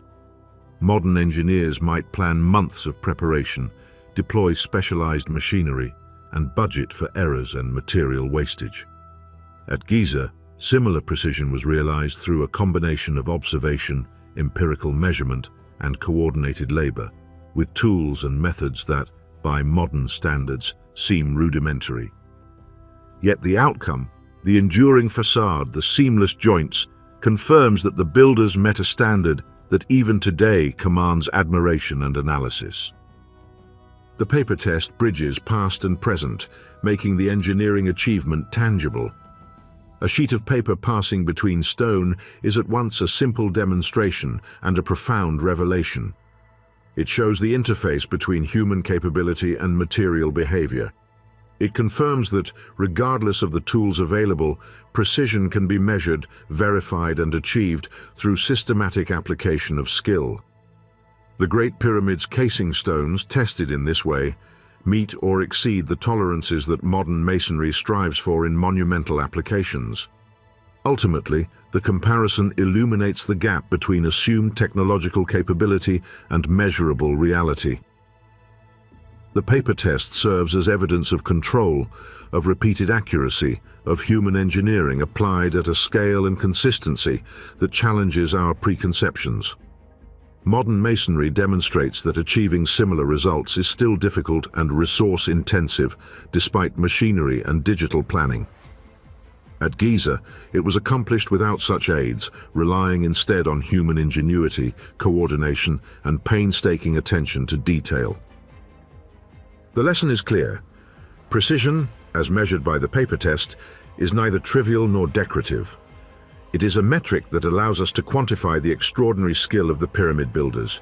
It highlights the measurable engineering fact: millimeter-scale accuracy over millions of tons of stone, achieved with tools assumed to be rudimentary, remains unmatched in terms of efficiency and consistency even today. And as the paper slides between the modern wall's blocks and then falters at the seams of Giza's casing, we feel the weight of time, labor, and knowledge.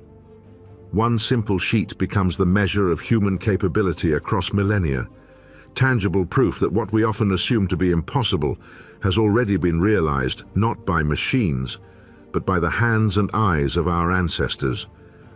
One sheet of paper can reveal centuries of skill, but the story does not end at touch. Beyond fit lies force, heat, and time. The Great Pyramid is not merely a static monument. It is a massive three-dimensional system in constant dialogue with its environment. Every stone bears weight, experiences expansion and contraction, and slowly creeps under the relentless pressure of millions of tons above it. To understand why the half-millimeter joints matter, we must consider the mechanics that govern such a structure. Limestone, the material of the casing and core, is not perfectly rigid. It responds to temperature. In the Egyptian desert, surfaces can swing from near freezing at night to 45 degrees Celsius by midday. This thermal gradient causes the stone to expand and contract. In a single block, these movements are small, fractions of a millimeter, but multiplied across tens of thousands of blocks over large surfaces, the effects accumulate. Differential expansion can generate internal stress. If joints are wide, individual blocks can move independently, shifting alignment or concentrating stress at edges. Cracks appear where friction is uneven, surfaces press irregularly, or unsupported edges flex beyond their limits. Now consider the role of tight joints. When blocks are pressed together across nearly their entire face, expansion is constrained. The interface does not act merely as a seam, but as a medium of stress redistribution. The load from the pyramid above is shared over an enormous area of contact. Micro-movements due to thermal changes are absorbed across multiple interfaces rather than localized at a single weak point. Friction at the interfaces resists lateral motion, stabilizing the blocks under the combined effects of gravity, temperature, and occasional tremor. To visualize this, engineers use conceptual models akin to finite element analysis. Imagine dividing the pyramid into discrete sections, each representing a stone. Forces, weight, thermal expansion, minor lateral displacement, propagate through these sections. Where joints are loose, force paths concentrate unpredictably. Corners and edges bear more than intended, creating stress risers. Where joints are tight, stress flows smoothly. Each interface distributes force evenly.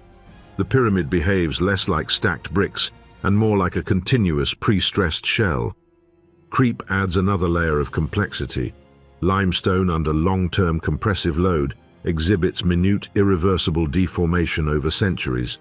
Each block slowly flattens at contact points, especially where weight concentrates unevenly. Tight joints mitigate uneven creep by maximizing contact area. The load is not confined to a small point but spread across the entire face. The pyramid's geometry further assists. The inward slope of the casing directs compressive forces downward and slightly inward, maintaining interblock stability. Contrast this with wider or mortared joints. Here, the weight of the structure is transmitted unevenly. Mortar may deform or crack under compressive load, concentrating pressure on portions of the stone. Over millennia, this leads to microfractures, tilting, or collapse in weaker sections. Even in controlled experiments with modern stone, wider joints allow the same stresses to propagate more destructively than tight interfaces. The observable result is longevity. The blocks at the base of the Great Pyramid, still preserving their half-millimeter precision, are evidence that this load distribution strategy is remarkably effective. Thermal effects also extend beyond expansion and contraction. When the sun strikes the casing, the outer layer heats more quickly than the inner mass. Temperature gradients generate bending moments across stone faces. In wide joints, these forces can lever blocks apart, especially over time. In tight joints, the stone faces bear against one another, spreading tension and compression evenly. The interface itself becomes a buffer, a stabilizing medium against environmental stresses that would otherwise distort the alignment of the pyramid. The Andes provide a complementary illustration. Polygonal walls with interlocking stones achieve similar objectives through geometric complexity. Stress paths are absorbed through angular contact and irregular interlock. At Giza, regular rectangles require precision in the joint rather than irregularity in shape. Both achieve stability, but through contrasting strategies dictated by environment and material behavior. In Egypt, planar faces and millimeter joints distribute compressive load optimally. In Peru, irregular polygons absorb lateral forces and dissipate seismic energy. This brings us squarely back to the central engineering question. Tight joints appear necessary not for beauty, but for survival over millennia. They manage thermal expansion, resist minor seismic forces, distribute compressive load, and reduce long-term creep and edge failures. Without such precision, a structure of this scale might have deformed or collapsed under its own weight long before the centuries passed. Yet the contradiction persists. Achieving these half-millimeter tolerances with the tools historically available, copper chisels, dolerite hammers, sand abrasives, is difficult to reconcile. Even with modern CNC machines, replicating such precision over thousands of blocks weighing multiple tons remains labor-intensive. The Great Pyramid's builders lacked digital templates, lasers, or mechanical measuring devices. Their process must have relied on empirical methods, iterative fitting, and meticulous human observation repeated thousands of times. The puzzle is both practical and philosophical. The mechanics demand tight contact. Physics confirms the benefit. Yet the tools and methods available at the time make such contact extremely challenging. The measurable fact, the precision of the joints, does not comfortably match the assumed technological capability. This is not a question of mysticism or lost machinery. It is a question of discipline, process, and ingenuity applied at scale, far beyond what modern intuition might assume possible. Here, the paper tests, the comparison to modern masonry, and the lessons from Peru all converge. They show that millimeter precision is structurally advantageous. They demonstrate that the principles of friction, load distribution, thermal stability, and creep control are satisfied in ways that are empirically measurable. And they reinforce the tension. If such precision was necessary, how was it achieved with tools that, by today's standards, seem rudimentary? The stones, once silent, begin to speak. Each interface tells a story of load, stress, and adaptation. The pyramid behaves as an engineered whole, its durability rooted in precise control of the contact surfaces. The measured outcome, the half-millimeter joints, remains the irrefutable benchmark. The assumed tools and methods of the era leave us with a gap between expectation and reality that is both perplexing and awe-inspiring. As we trace the paths of stress through these immense blocks and watch how thermal and mechanical forces interact over millennia, one fact stands clear. The precision of Giza was not an accident. It was a response to measurable structural imperatives. And yet the question lingers, how did human hands wielding copper and stone meet these imperatives so consistently across the vast scale of the Great Pyramid? The contradiction is tangible, it is measurable, and it defines the enigma of ancient engineering with clarity and force. The foundation of the Great Pyramid is itself a triumph of measured control.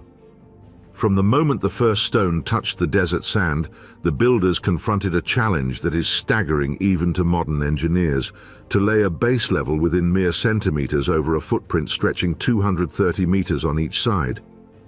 To walk along its perimeter is to experience a subtle but profound lesson in precision. Over such distances, a small misalignment could easily propagate, skewing courses, creating tilts and compromising both aesthetics and structural stability. Yet the base stands, level to roughly 21 millimeters across more than 2 football fields of stone, a detail easily overlooked amidst the monument's colossal presence. Surveying at this scale demands control, iteration, and constant verification.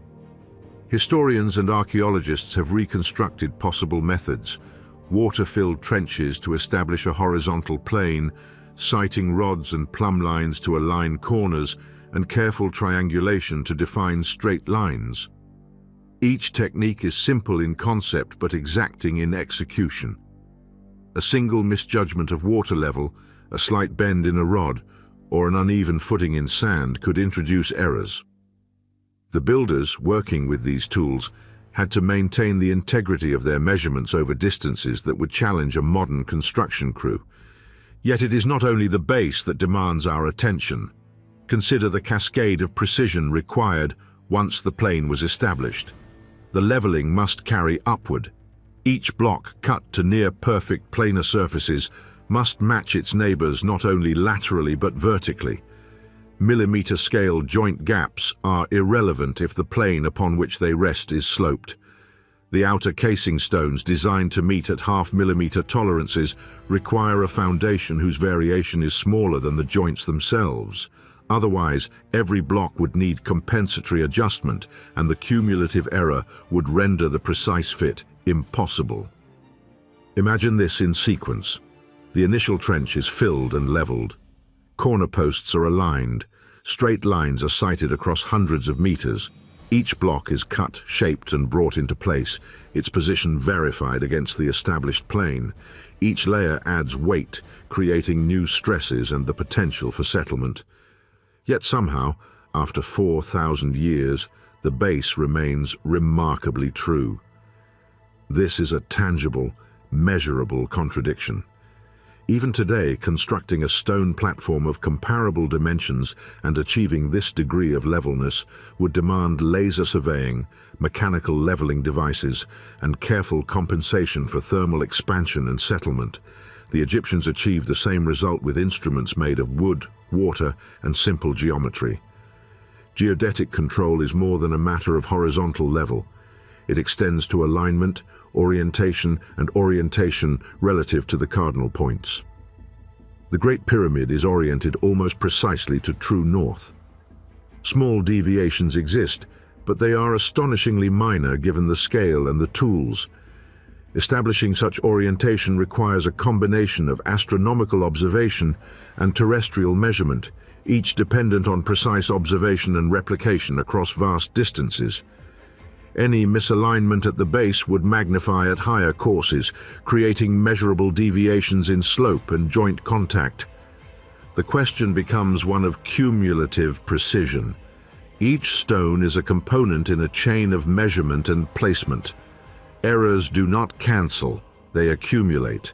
Half-millimeter joints, level foundation, cardinal orientation. These are not isolated achievements, they are interdependent. To maintain each standard across tens of thousands of blocks requires a system of verification, redundancy, and careful correction. One misaligned course or uneven block could disrupt the entire sequence.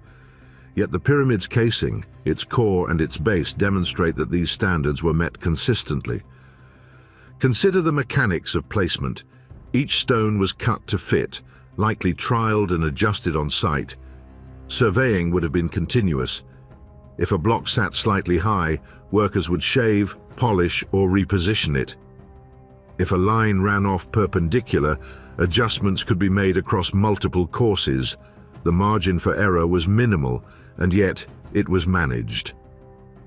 The scale of this accomplishment is not captured by raw measurements alone. It is revealed in the combination of precision across cutting, alignment, leveling, and placement. This level of coordination implies not just skill, but a system. Teams of workers would need to communicate measurement points, check alignment repeatedly, and correct deviations before they propagated. Errors were identified and compensated for in real time. The cumulative precision required, from the quarry to the base to the ascending courses, is immense. Every millimeter mattered. Every check contributed to an outcome that survives thousands of years of exposure. From a modern engineering perspective, the challenge is staggering. Even with survey instruments, achieving level within 21 millimeters over 230 meters is a non-trivial exercise. Modern construction often tolerates far greater deviations for structures of similar footprint. To maintain millimeter-level accuracy on such a massive scale requires meticulous planning, continuous verification, and corrective measures at every stage. The Egyptians achieved this without lasers, GPS, or even the concept of modern surveying. This measurable control compounds the earlier contradiction. We have already examined the half-millimeter joints and the paper tests. We have traced load paths, thermal expansion, and frictional forces. Now we see that these features rely on a foundation of geodetic precision. Tight joints, structural integrity, and alignment depend not only on cutting skill, but on maintaining a reference plane that is remarkably true across hundreds of meters. The base is not decoration. It is the essential foundation of an engineered system that anticipates and mitigates cumulative error. The Great Pyramid, in this sense, becomes more than a collection of blocks. It is a testament to process, verification, and systemic control. Each stage, from leveling trenches to trial placement of stones, builds upon the previous. Accuracy at the foundation enables accuracy in placement, which enables precision in jointing, which enables stability over millennia. It is a chain of reasoning made concrete, measured not in theory but in enduring stone. And yet the contradiction remains. The level of precision documented by Petrie and confirmed by subsequent surveys far exceeds what we might assume achievable with simple copper chisels, rope, water, and wooden rods. Modern engineers can reproduce these results, but only with digital instruments, careful calibration, and controlled processes. The ancient Egyptians accomplished the same outcome empirically, guided by observation, iterative correction, and an intimate understanding of stone behavior. The base of the Great Pyramid, level within a few centimeters over vast distances, underscores the measurable tension between observed precision and assumed technological capability. It is not a mystical anomaly. It is engineering, methodically executed, verifiable, and enduring. And when combined with the millimeter-scale joints, the frictional fit, and the thermal and structural considerations, it reinforces a single compelling fact. The ancient builders achieved an extraordinary level of precision that modern intuition struggles to reconcile with the tools and methods assumed to have been available. The stones once placed carry the proof. Each level, each course, each joint contributes to a system that is coherent, robust, and enduring. And yet, we are left with a question that will not yield. How did human hands, armed with instruments that seem primitive to our eyes, achieve a base so level, a structure so precise, and a system so consistently aligned that it continues to awe engineers and scientists alike, thousands of years after its completion? Share your thoughts in the comments section. The Great Pyramid is often presented as a monument to ideology, a geometric expression of cosmic order, a symbol of divine kingship. Visitors marvel at its proportions, the slope of its faces, the alignment to the cardinal points. Scholars, too, have proposed symbolic readings, the pyramid as a representation of the sun's rays, as a celestial map, as an object of ritual significance. Decorative intent, allegorical meaning, and spiritual symbolism are easy to ascribe when confronted with a structure so imposing, so enigmatic, so flawless in its execution. But measured reality pushes back against these interpretations. Flinders Petrie, in his meticulous 19th century survey, recorded joint gaps that were astonishingly narrow, averaging 0.5 millimeter in some areas of the casing. He noted the planar perfection of block faces, the consistency of alignment across hundreds of courses, the uniformity of the base. These are not features one might expect in a purely decorative or symbolic effort. Decoration can be precise, certainly, but the precision of Giza is systematic, functional, and repeatable. Petrie himself remarked on the improbability that such alignment could arise by chance or for aesthetic effect alone. Consider the evidence. A joint gap of 0.5 millimeters is small enough to resist paper insertion. The faces of stone are planar over meters, such that the tension between blocks is nearly zero. These are measurable, verifiable phenomena, not matters of interpretation or visual impression. Symbolic readings do not account for the structural logic implied. Stress distribution, thermal expansion management, and long-term creep control all benefit directly from such tight tolerances. The pyramid behaves not like a symbolic object, but like an engineered system responding predictably to environmental forces and load. Modern engineering analysis reinforces this view. Studies in structural mechanics, frictional contact, and thermal behavior indicate that tight joints are not arbitrary. They are optimal. A loose joint, even a few millimeters wider, concentrates stress, permits relative motion, and accelerates wear. The consistency of joint width across thousands of stones cannot be dismissed as mere decoration. It is functionally significant. Moreover, the base of the pyramid, level within 21 millimeters across 230 meters, demonstrates geodetic control that is far beyond what decoration requires. One could imagine the symbolic significance of a level foundation, but the precision observed serves engineering purposes directly, distributing compressive load evenly, minimizing settlement, and enabling the accurate placement of subsequent courses. It is difficult to reconcile the cumulative effects of such precision with the notion of decoration alone. Flinders Petrie's notes provide further insight. He emphasized the methodical approach of the builders: careful measurement, iterative fitting, adjustment of blocks, and repeated verification. He described how trial placements and finishing work achieved planar faces and precise joints. He commented on the engineering sense apparent in the construction, noting that every adjustment served to optimize stability. In other words, even a 19th century surveyor with no modern theory recognized that the precision observed was functionally motivated. Later scholars such as Mark Lehner echoed this assessment. Excavation and analysis of the casing stones reveal a level of planning and consistency that aligns more with engineering priorities than with symbolic embellishment. The pyramid is not simply a statement carved in limestone, it is a system of interdependent components, each designed to bear load, distribute stress, and endure millennia. Consider again the comparison with Peru. Polygonal masonry, interlocking stones, and irregular blocks in seismic regions demonstrate a similar principle.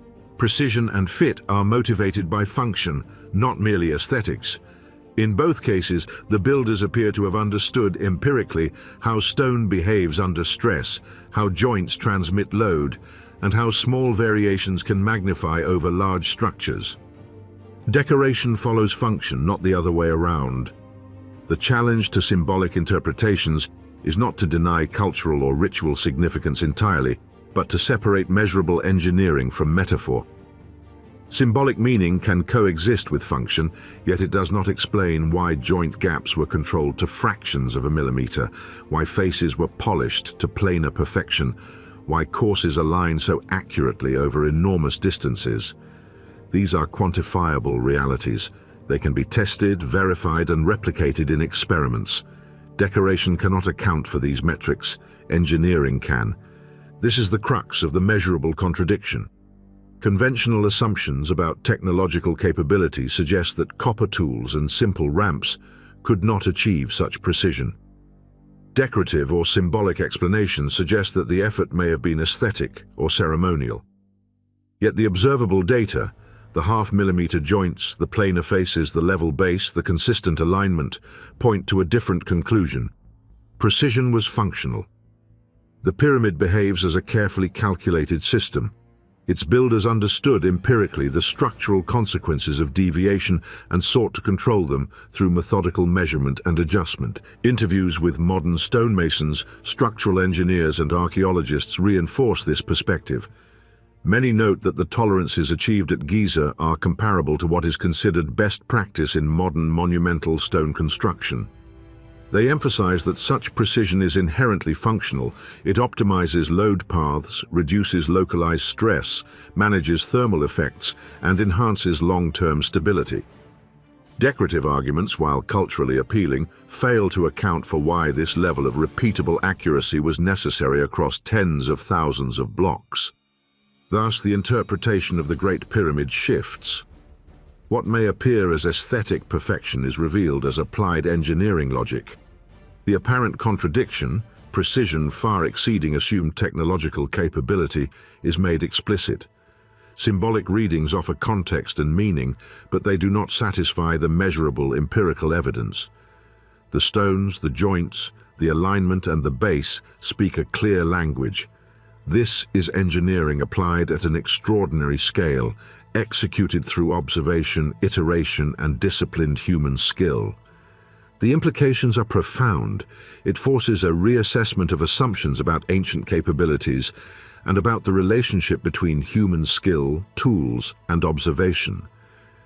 Decoration may have inspired effort, but the measured facts, the joints, the flatness, the level base, cannot be explained without acknowledging functional necessity.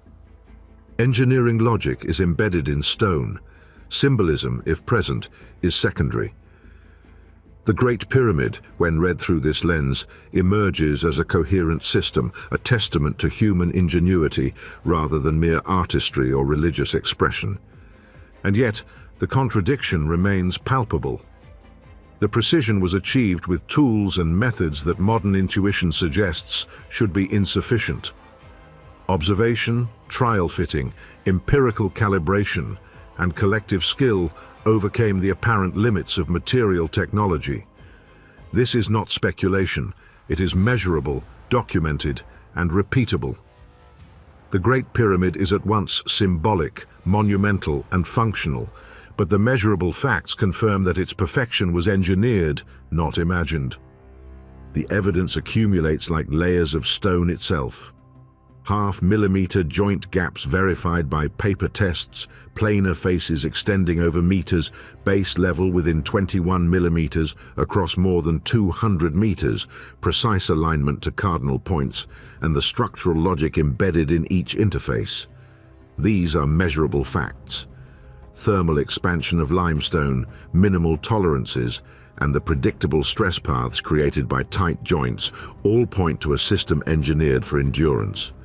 Even minor seismic forces, unlikely in the Nile Valley, are absorbed in ways that mirror strategies observed in the polygonal masonry of the Andes.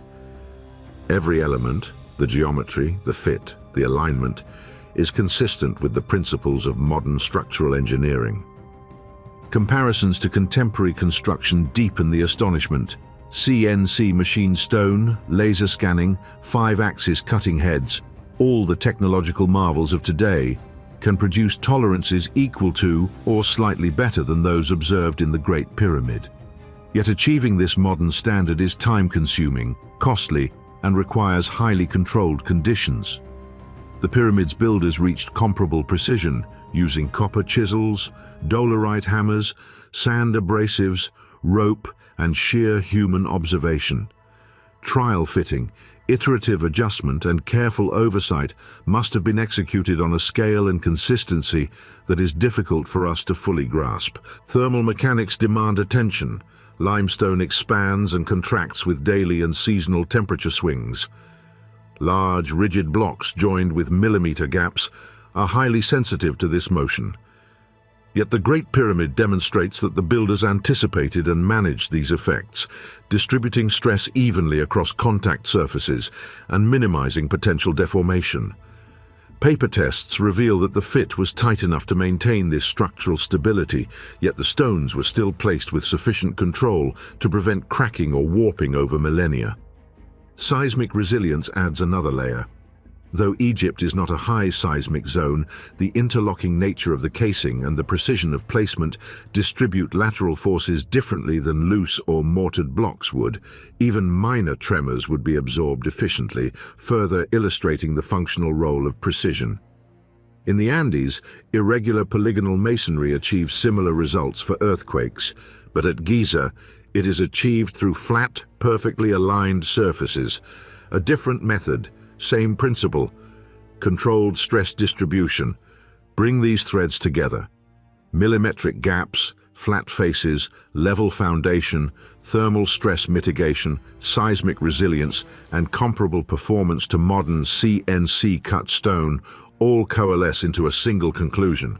Precision at Giza was not decorative, symbolic, or coincidental. It was functional, engineered, and empirically optimized. And yet, here lies the measurable contradiction. The assumed technology, copper chisels, stone hammers, ropes, and ramps, should, by modern assessment, be insufficient to consistently achieve half-millimeter tolerances across tens of thousands of multi-ton blocks.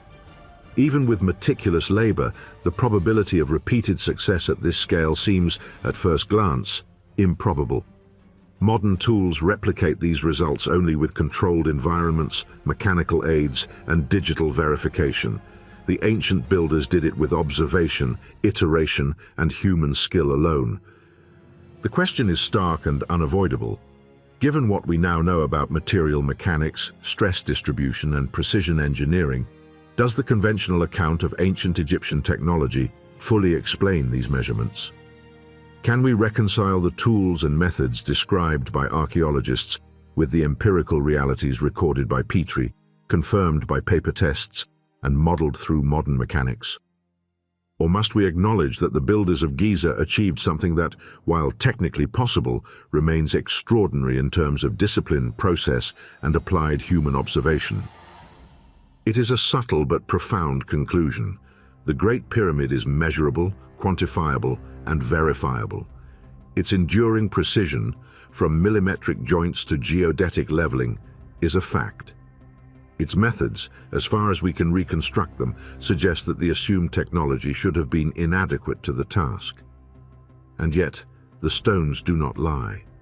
The contradiction is not mystical or speculative, it is empirical, tangible, and provokes a deep reassessment of what ancient human ingenuity could accomplish when observation, labor, and iterative adjustment were applied at scale. The facts converge. Millimeters, tons, thermal cycles, seismic forces, and modern comparisons all point to a single truth. The Great Pyramid's precision is both necessary for its survival and remarkable in its execution. And in that intersection of fact and assumed capability lies the enduring enigma of engineering at Giza. The sun descends slowly over the desert, casting long shadows across the Great Pyramid's massive casing stones. The light traces every joint, every planar face, and for a moment, the structure speaks not of kings or gods, but of measurement, care, and unyielding logic.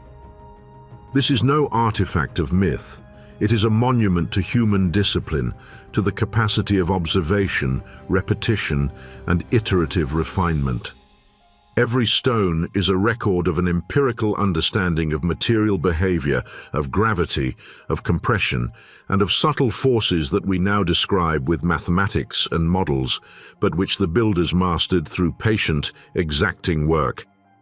From millimeter gaps verified with a simple sheet of paper, to thermal expansion subtly mitigated across enormous surfaces, to stress paths distributed across tens of thousands of tons, the pyramid embodies a structural reasoning that is almost invisible to the casual eye. Yet it is real, measurable, and persistent. The Andes offer a distant echo, polygonal walls shaped to interlock, to absorb lateral forces, to resist tremors. In Egypt, the approach is different. Flat, massive blocks pressed together with near impossible precision, but the principle is the same: human ingenuity anticipating forces long before they manifest. This leads us back to the core question that has guided our exploration. What measurable engineering fact does not align with the assumed technological capability? It is the precision itself, the half-millimeter joints, the planar surfaces, the level foundation across hundreds of meters. These are verifiable phenomena. They are not symbolic gestures or decorative flourishes. They are functional, deliberate, and exacting in ways that challenge conventional assumptions about ancient tools and techniques. The contradiction is not abstract. It is quantifiable. It forces a re-evaluation of what humans, working with observation, iteration, and disciplined skill, can achieve without modern machinery. Yet the pyramid also reminds us of something subtler, that engineering is an evolving knowledge system. Tools improve, techniques advance, and understanding deepens. But the underlying logic, measurement, placement, load distribution, and iterative verification remains constant. The ancient builders did not have lasers or CNC machines, yet they achieved outcomes that modern technology only replicates with effort, calibration, and verification. Precision, we see, is not the product of a single device or invention. It is the product of careful observation, disciplined methodology, and the willingness to iterate until the result is exact. In this light, the Great Pyramid becomes a mirror, reflecting both our curiosity and our limitations. It asks us to measure more carefully, to question what we consider possible, and to recognize that skill, process, and logic can transcend the apparent limitations of tools. Its legacy is not in the myths that surround it, but in the hard evidence it preserves. Precision as an enduring principle, as both practical and poetic, and as a challenge to future generations to consider what human ingenuity can achieve when guided by observation and logic. As night falls, the stones seem to glow softly in the desert heat, unyielding yet eloquent. They do not demand belief, nor do they conceal hidden knowledge. They ask only that we see, measure, and reason. And when we do, we are confronted with a profound implication. The evolution of engineering knowledge is not only in the invention of new tools, but in the disciplined application of timeless principles. Observation, iteration, and precision are as relevant now as they were 4 millennia ago. The pyramid endures because it embodies certainty in a world of variables. Its half-millimeter joints, its planar stones, its level base, and its thermal and structural intelligence remain a testament to human capability. And the measurable contradiction between the precision achieved and the tools assumed available persists not as a mystery, but as an invitation to reconsider the boundaries of skill, to respect the intelligence embedded in material, and to recognize that engineering is a human endeavor defined as much by process as by invention. In the end, the Great Pyramid asks us a question that is both simple and profound. When measured, verified, and repeated, what can human hands, guided by logic and observation, truly accomplish? The answer lies not in speculation or myth, but in stone, enduring millennia, speaking quietly yet insistently across time. The legacy of precision is not a story of what was believed, it is a story of what was done, measured, and proven. And in that story, the pyramid remains an unparalleled teacher of engineering, discipline, and the enduring power of observation. Thank you for joining us on this extraordinary journey through the universe on frontiers of infinity. If this glimpse into the unknown has sparked your curiosity, be sure to subscribe and join us, where we unravel the darkest mysteries of space.